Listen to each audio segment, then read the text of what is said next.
Sub championship 2026 Bangladesh champion হবে এমন একটি আশা তৈরি হয়েছিল। সে আশা নিরাশায় পরিণত হতে পারে, কারণ এই আশা তৈরি হয়েছিল বাংলাদেশে রয়েছে হামজা চৌধুরী, ফারহান, এদের মতো দুর্ধর্ষ ফুটবলার। বিশেষ করে হামজা চৌধুরী রয়েছে, এই কারণে সাব চ্যাম্পিয়নশিপ 2026-এ বাংলাদেশ চ্যাম্পিয়ন হতে পারে এমন একটি সম্ভাবনা তৈরি হয়েছিল, বা বাংলাদেশ সবচেয়ে ফেভারিট এমন একটি সম্ভাবনা তৈরি হয়েছিল। কিন্তু সেই আশা, সেই সম্ভাবনা একেবারে শেষ হয়ে গেল, একেবারে ধ্বংস হয়ে গেল। কারণ হামজা চৌধুরী এবং ফারহান এই দুইজন সাব চ্যাম্পিয়নশিপ 2026-এ খেলতে পারবে না এমন একটি আলোচনা হচ্ছে। তারা কি আসলেই খেলতে পারবে না, নাকি খেলতে পারবে? যদি খেলতে পারে তাহলে কয়টি ম্যাচ খেলতে পারবে? দেখেন, হামজা চৌধুরী এবং ফারহান ক্লাবে খেলে। ওই ক্লাব কর্তৃপক্ষ যদি এই দুইজন ফুটবলারকে ওই সময় ছাড়পত্র না দেয় তাহলে তারা খেলতে পারবে না। দেখেন, যখন জাতীয় দলের খেলা থাকে তখন ক্লাবগুলো ছাড়পত্র দিতে বাধ্য থাকে, ওইটাকে বলে ফিফা উইন্ডোজ।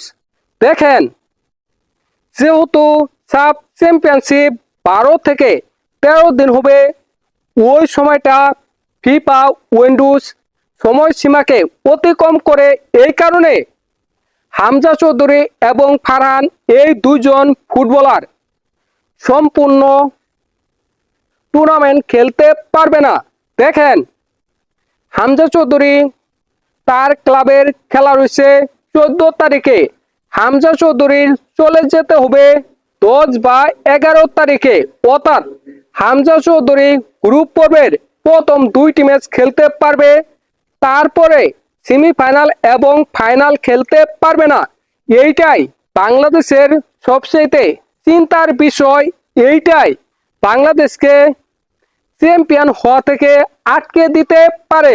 সাব চ্যাম্পিয়নশিপে যে কয়টি দল খেলবে তাদের মধ্যে সবচেয়ে ভালো ফুটবলার হামজা চৌধুরী। হামজা চৌধুরী ছিল বলেই বাংলাদেশ চ্যাম্পিয়ন হবে এমন একটি আশা তৈরি হয়েছিল। তাকে বাংলাদেশ মিস করবে সেমিফাইনাল এবং ফাইনালে।